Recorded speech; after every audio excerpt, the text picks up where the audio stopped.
อาทีมเดย์สั่งลาบน้องหน่อยทีมเดย์อยู่ในบ่อยู่ในตู้นี่บ่เออทีมเมืองเชียงทีมเมืองเชียง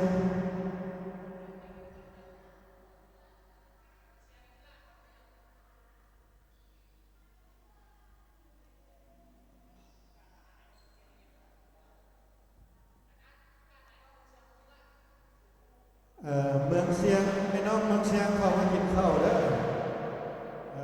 เพิ่นสั่งลาบนี่จะได้ลาบเพิ่นเด้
ถือว่าสนามสองนะวันละ169นำแสงทวงเฟมิลี่ยูซีสองถือว่าโอกาสจะเข้าห้องต่อนะค่อนข้างสูง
ว่าสนามหนึ่งเนาะเอลเอ็นออกนำ FC นายังไป1 ประตูถือว่าได้ประตูสำคัญเนาะขึ้นนำ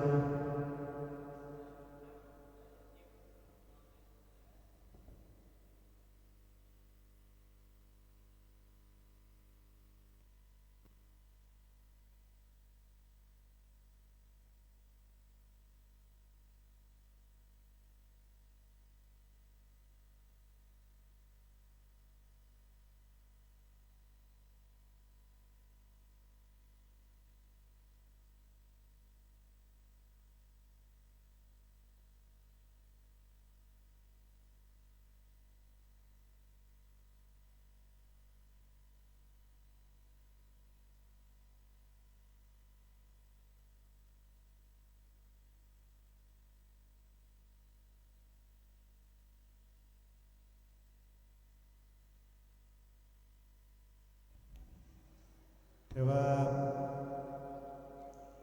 เอลเอ็นเราได้ประตูขึ้นนำจากการยิงของหมายเลข7ตามซาลาตันแต่ว่ามีอาการเจ็บๆเนี่ยมันนะแต่โค้ชว่าอย่าฟ้าวยังบ่ฮอดโมง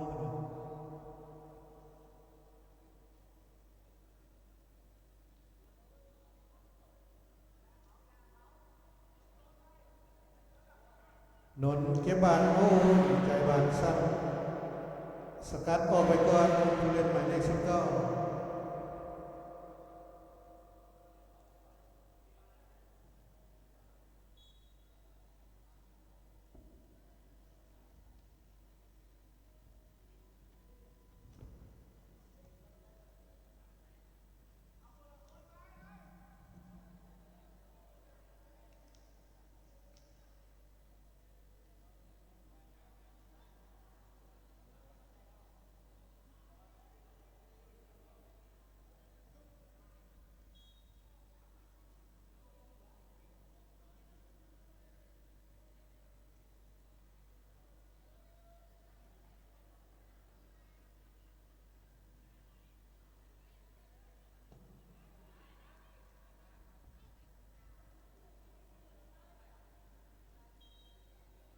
เอากรรมการยุดก็มีผู้เล่นบาดเจ็บ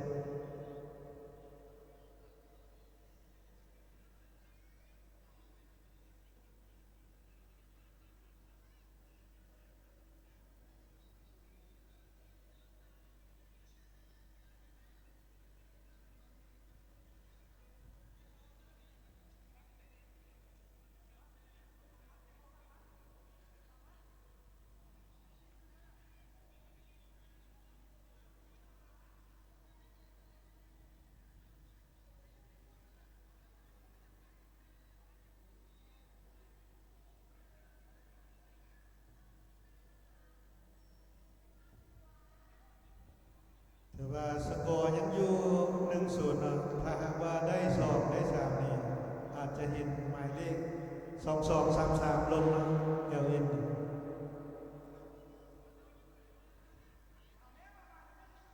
ตามกลับไปที่เบอร์23หลอกจังหวะนี้ยิงกันมาช่วยงานโอ้โห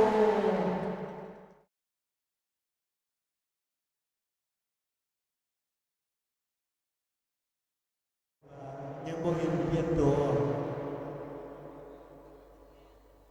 ถือว่าซื้อมาใช้งานโดยเฉพาะ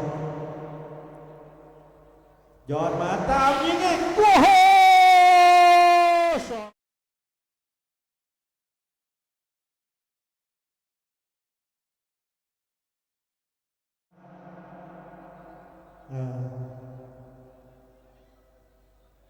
แต่ว่า2 นัดซัดไปแล้ว3 หน่วยขึ้นเป็นดาวซันโบนะแต่ว่ายังตามหลังเมสซี่อยู่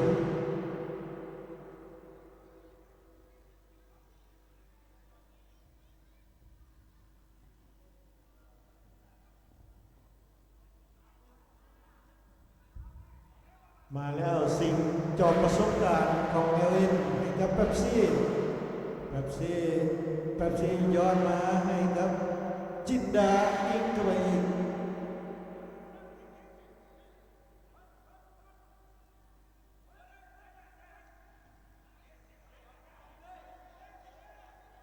ยังดึงจังหวะอยู่เนาะโอ้สงสัยต้องรอสอสองลงไปเล่นน้ำมาน้อยมองสลับขาสวยงามจินดาจังหวะนี้ไปได้บ่ถึงบีบสองไปได้บ่ไปได้บ่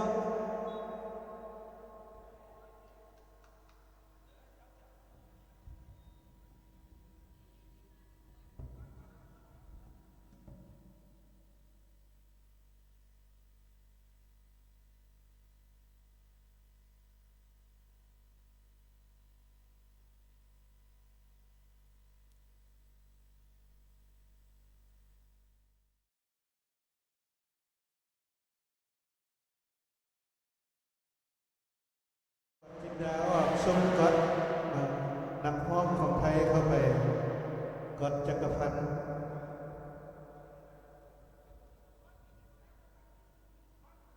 ถือว่าเริ่มทอดแล้วเนาะมือเสาสองก็เริ่มลุกแล้วมาน้อยเริ่มลุกแล้ว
ถือว่าเอลเอ็นกำลังขยับตัวสำรองในนอกไปนักเตะตำนานเนาะมีอยู่ในนี่มีสิงห์มีปายนักเตะตำนานของเอลเอ็นถือว่าติด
คู่สุดท้ายเนาะสนามที่สองวัยรุ่นสังไฟพบกับเราเนาะคู่สุดท้ายและสนามที่หนึ่งแจ็คสปอร์ต BM มอเตอร์คู่สุดท้ายพักเบรกถือว่าดินฟ้าก็เป็นใจให้แล้วเนาะเริ่มบนมาแล้ว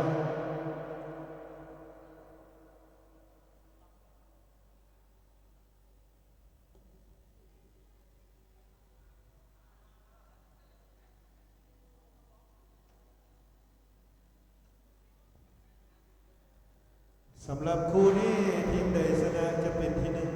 อันดับสี่กลุ่มสี่เนาะแป๊บจังหวะนี้แป๊บแปรที่ผู้สาประตู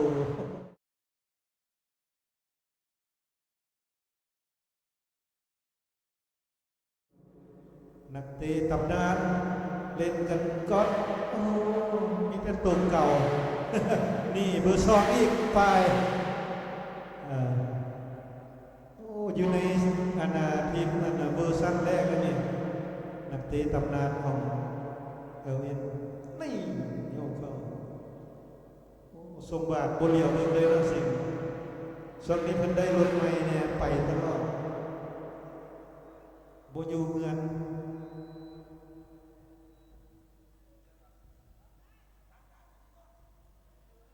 นนจะบาดยาว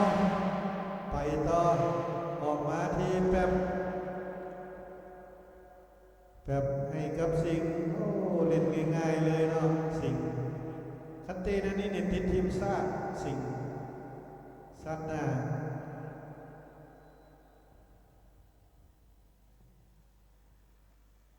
เอานาเยินเนาะมาลุ้นยิงประตูให้ได้เนาะประตูแรกต้องมาไปนาเยินจอได้บอลยังบอลยิงอีกจังหวะนี้ยิงบอลยิงย้อนมา47กับโบอยากยิงเอาจังหวะนี้ยิงเข้าไปเอาไปจบการแข่งขันถือว่าเอลเอเอาชนะเอฟซีนาเยิงไป2-0 เอฟซีนาเยิงไปเพลย์ออฟส่วนเอลเอ